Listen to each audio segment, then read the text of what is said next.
ఏ ముహూర్తాన Pushpa 2 cinema release అయిందో కానీ ఆ సినిమా వచ్చినప్పటి నుండి హీరో అల్లు అర్జున్తో పాటు సినిమాను దర్శక నిర్మాతలను కష్టాలు వెంటాడుతున్నాయి. తొక్కిసలాట కేసులో ఇప్పటికే అల్లు అర్జున్ జైలుకు వెళ్ళి రాగా ఇప్పుడు నిర్మాతలను ఐటీ అధికారులు వెంటాడుతున్నారు. సినిమాలో హీరో పోలీసులను కళ్ళగప్పి ఎలా ఎర్రచందనం స్మగ్లింగ్ చేశాడో రియల్ లైఫ్లో కూడా పుష్ప నిర్మాతలకు అలాగే అధికారులు కళ్ళుగప్పి ఐటీ ఎగ్గొట్టారంటూ వాళ్ళ మీద రైడ్స్ చేస్తున్నారు.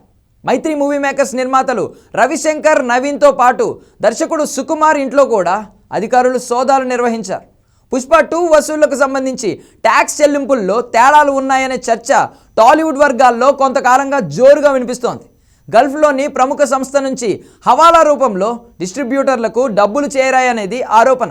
పెట్టుబడి రూపంలో ట్యాక్స్ చెల్లించకుండా 75 పైసల వడ్డీతో 500 కోట్లు ఎన్ఆర్ఐ ఫండ్స్ రూపంలో వచ్చినట్లు ప్రచారం జరుగుతోంది. ఈ నేపథ్యంలో ఐటీ అధికారులు రంగంలోకి దిగారు.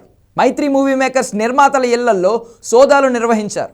శాటిలైట్ రైట్స్కు వచ్చిన 500 కోట్ల లెక్క ఇంకా మిగిలే ఉందని అధికారులు గుర్తించినట్లు తెలుస్తోంది. పుష్ప 2 సినిమా మొత్తం 2300 కోట్ల వసూళ్లు చేసినట్టు లెక్కలు చెబుతున్నాయి. ఇందులో 400 కోట్లు నిర్మాణానికి ఖర్చు అయింది. మరో 400 కోట్లు థియేటర్ రైట్స్కు, ప్రమోషన్స్కు పోగా 1500 కోట్ల నికర లాభం వచ్చిందని సమాచారం. ఇందులో ప్రొడక్షన్ టీం అయిన మైత్రి మూవీ మేకర్స్ 50%, ప్రధాన నటుడు అల్లు అర్జున్ 30%, దర్శకుడు సుకుమార్ 20% వాటా తీసుకునేందుకు ఒప్పందాలు జరిగాయని టాక్ వినిపిస్తోంది. ఈ మధ్యలో పెట్టకథల దర్శకుడు సుకుమార్ తన భార్యతో 2 సినిమాలు చేయించుకున్నారు. అవే మారుతినగర్ సుబ్రహ్మణ్యం, త్వరలోనే విడుదల కానున్న గాంధీ తాత చెట్టు. వీటి వెనుక చాలా ట్విస్ట్లే ఉన్నాయని విశ్వసనీయంగా తెలుస్తుంది. నష్టాల లెక్కలు చూపించి ట్యాక్స్లు చెల్లించకుండా కష్టాలు పడుతున్నట్లు కలరింగ్ ఇవ్వాలని చూసినట్లు సమాచారం.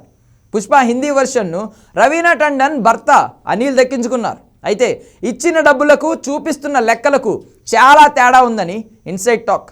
మైత్రి మూవీ సంస్థలో ఫండింగ్ పెట్టి సినిమాకి క్లాప్ కొట్టిన ఏపీ మినిస్టర్ గొట్టిపాటి రవిపై కూడా ఐటీ దృష్టి సారించింది.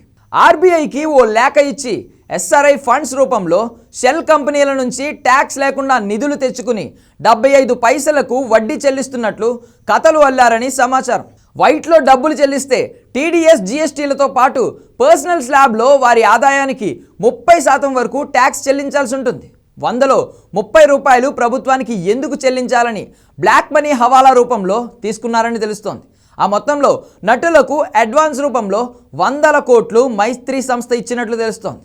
ఇక భూములపైన ఈ నిర్మాతలు డబ్బులను తెగ పెట్టేస్తున్నారు. హైదరాబాద్ నగర శివార్లతో పాటు అమరావతి, వైజాగ్లో రిజిస్ట్రేషన్ విలువలతో భూములు వైట్గా చూపించి బ్లాక్లో కోట్ల రూపాయలు చెల్లిస్తున్నారని అగ్రిమెంట్స్ చేసుకున్న పత్రాలు చెబుతున్నాయి.